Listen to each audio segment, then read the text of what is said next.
Psiques. Psicología para caminar la plenitud.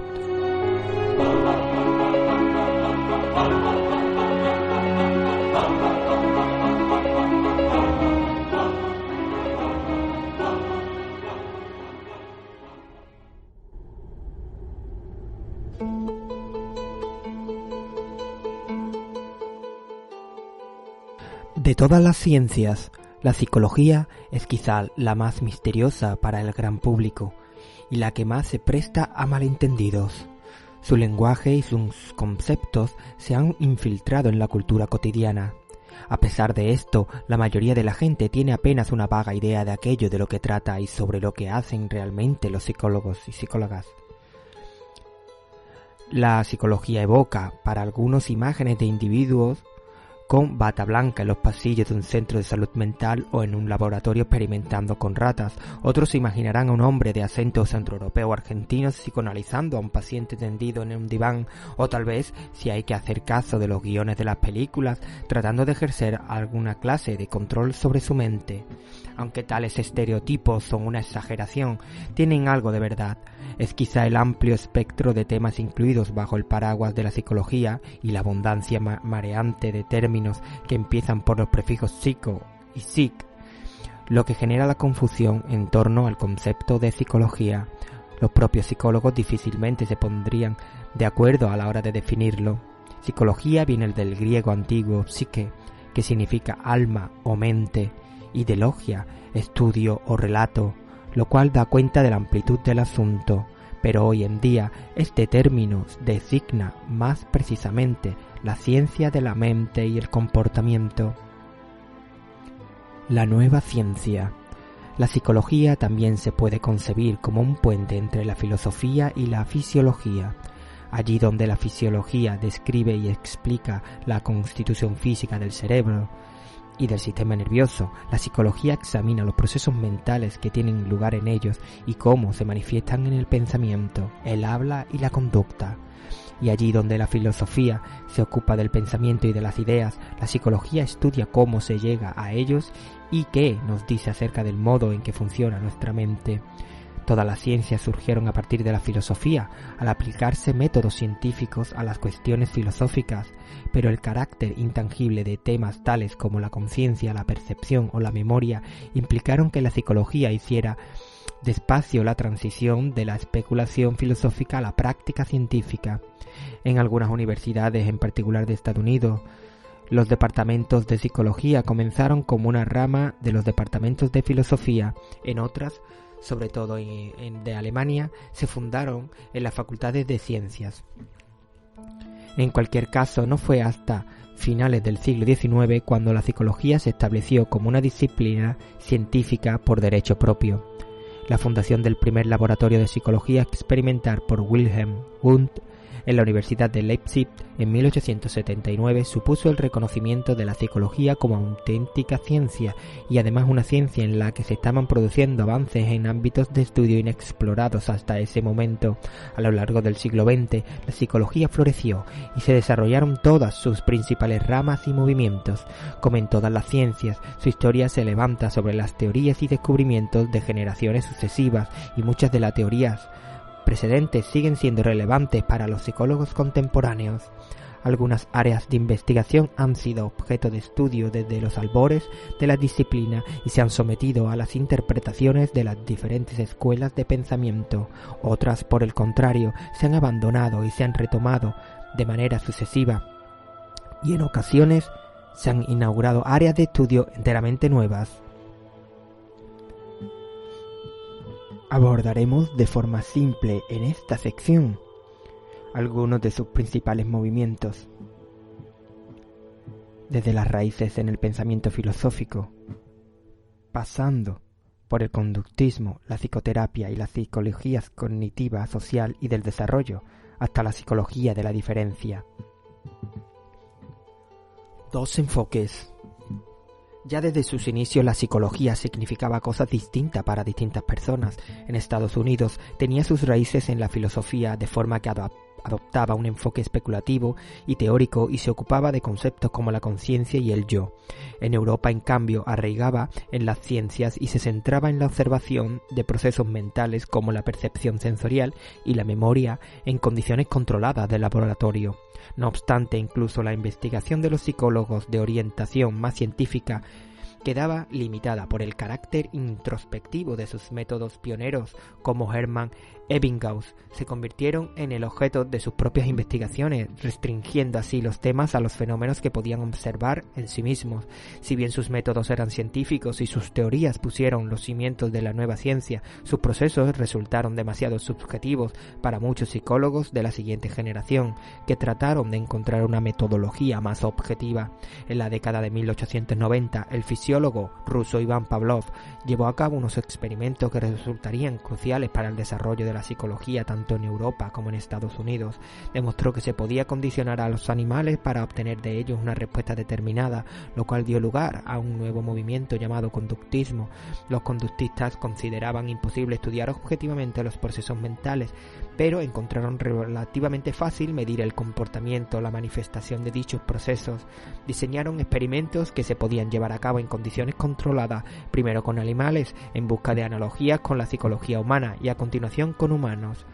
Los estudios de los conductistas se centraron casi exclusivamente en el modo en que la interacción con el medio moldea la conducta. Esta teoría del estímulo y la respuesta se divulgó gracias al trabajo de John Watson y las nuevas teorías del aprendizaje que aparecieron tanto en Europa como en Estados Unidos atrajeron el interés del público no especializado.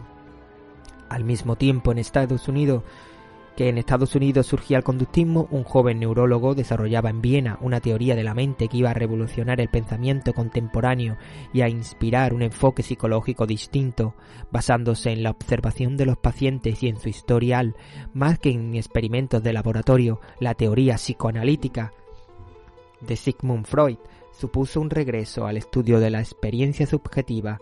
Le interesaban los recuerdos, el desarrollo durante la infancia y las relaciones interpersonales, y enfatizaba la relevancia del inconsciente como determinante de la conducta. Por escandalosas que resultaran sus ideas en su tiempo, fueron adoptadas rápida y ampliamente, y la idea de la cura hablada continúa vigente en las diversas formas de psicoterapia en la actualidad. Nuevos campos de estudio. A mediados del siglo XX, tanto el conductismo como el psicoanálisis perdieron fuelle y se produjo un retorno al estudio científico de los procesos mentales. Esto marcó el comienzo de la psicología cognitiva, movimiento inspirado en el enfoque holístico de los psicólogos de la Gestalt, interesados en el estudio de la percepción.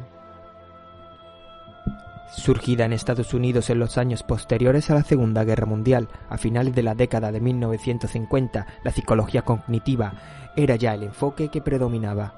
Los campos de la comunicación y la informática, en rápido crecimiento, aportaron una interesante analogía a los psicólogos. El concepto del procesamiento de la información sirvió para desarrollar teorías acerca de cuestiones como la atención, la percepción, la memoria y el olvido, el lenguaje y su adquisición, la resolución de problemas, así como la toma de decisiones y la motivación.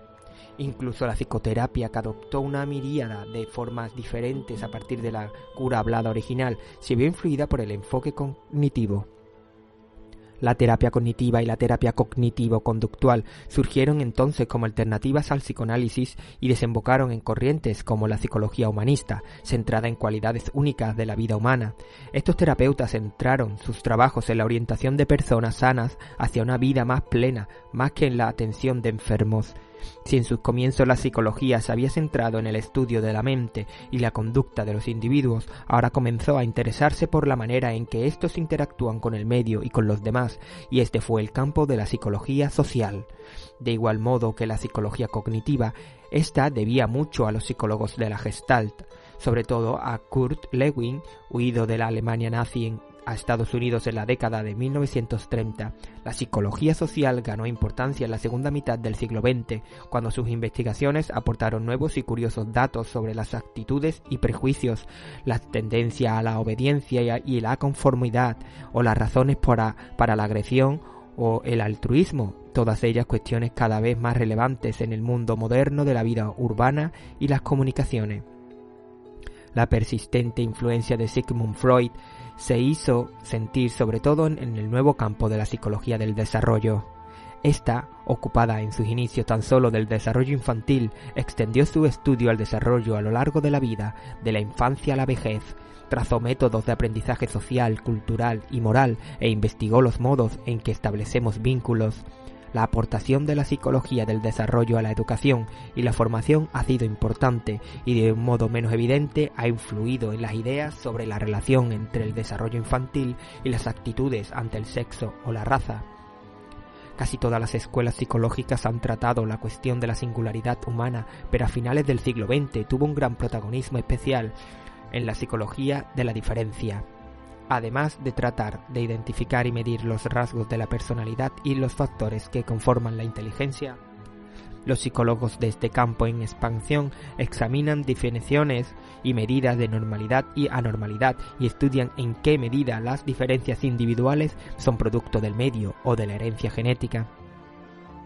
Una ciencia influyente.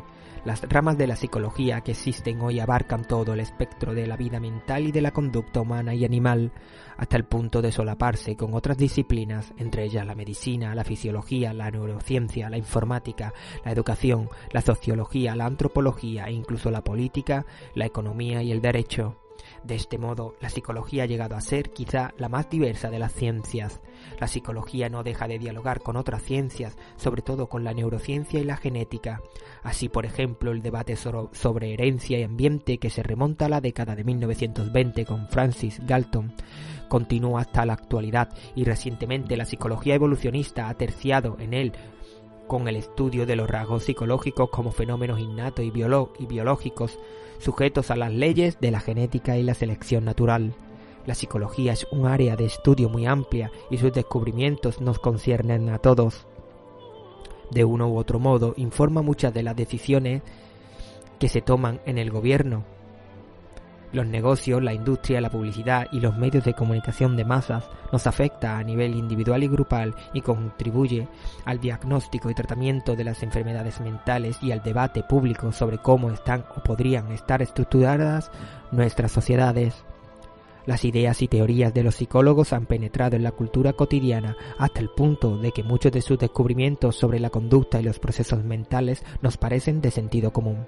Sin embargo, a pesar de que algunas de las teorías formuladas por la psicología confirman nuestras intuiciones, otras tantas nos dan bastante que pensar y los psicólogos han escandalizado e indignado al público en más de una ocasión al proponer tesis que eran contrarias a la sabiduría tradicional. En su breve historia, la psicología nos ha ofrecido muchas ideas que han transformado nuestra manera de pensar y que nos han ayudado a comprendernos mejor a nosotros mismos, a los demás y también el mundo en el que vivimos. La psicología ha cuestionado creencias arraigadas, ha sacado a la luz verdades en ocasiones inquietantes y ha aportado nuevas perspectivas y soluciones a problemas complejos. Su creciente popularidad como carrera universitaria indica no solo la importancia de la psicología en el mundo actual, sino también lo estimulante que puede llegar a ser la exploración del misterioso mundo de la mente humana.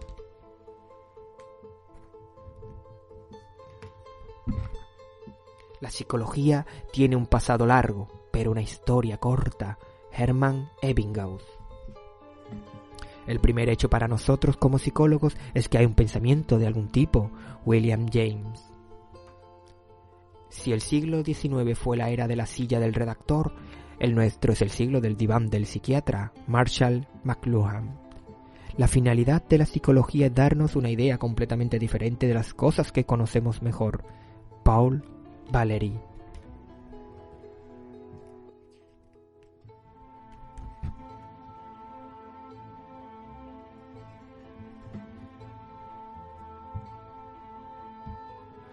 Muchas de las cuestiones en las que trabaja la psicología moderna han sido objeto del debate filosófico mucho antes del desarrollo de la ciencia tal como la conocemos en la actualidad. Los primeros filósofos de la antigua Grecia buscaron respuesta a preguntas acerca del mundo que nos rodea y la manera en que pensamos y nos comportamos. Desde entonces hemos lidiado con las cuestiones sobre la conciencia y el yo, la mente y el cuerpo, el conocimiento y la percepción, la organización de la sociedad y la buena vida. Las ramas de la ciencia evolucionaron a partir de la filosofía y cobraron impulso a partir del siglo XVI hasta llegar a la revolución científica que dio paso a la Ilustración en el siglo XVIII. Pese a que esos avances en el conocimiento científico daban respuesta a muchas preguntas sobre nuestro mundo, lo cierto es que se seguía sin saber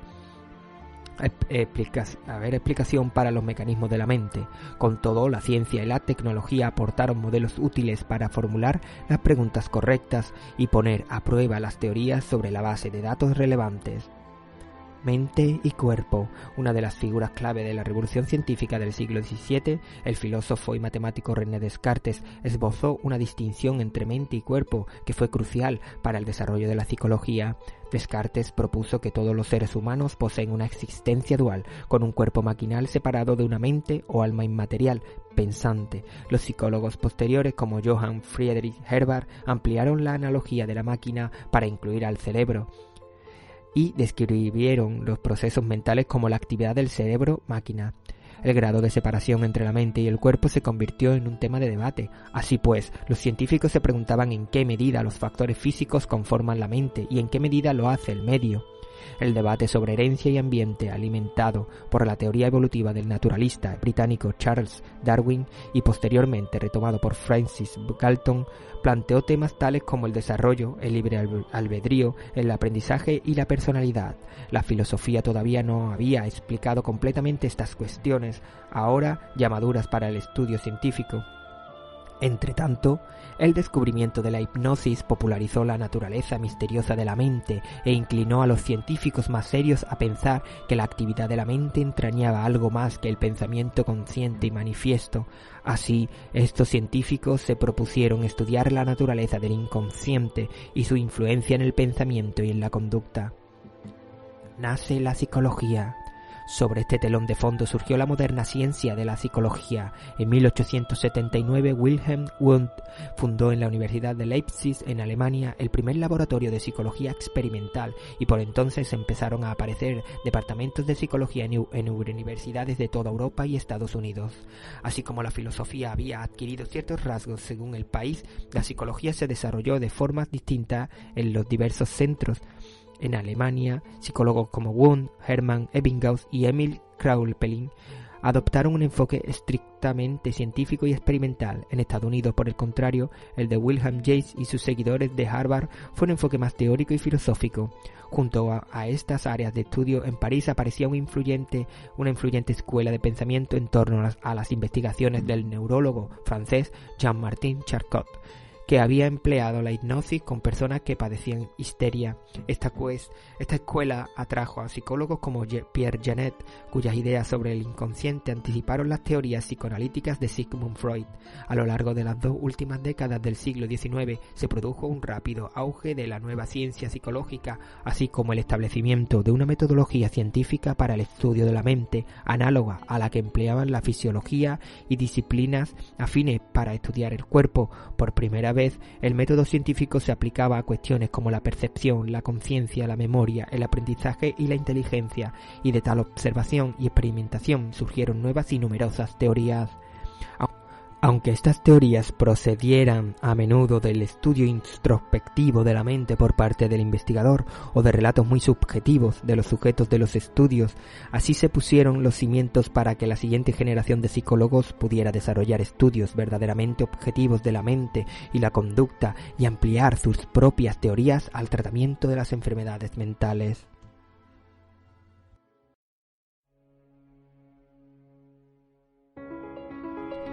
Psiques. Psicología para caminar la plenitud.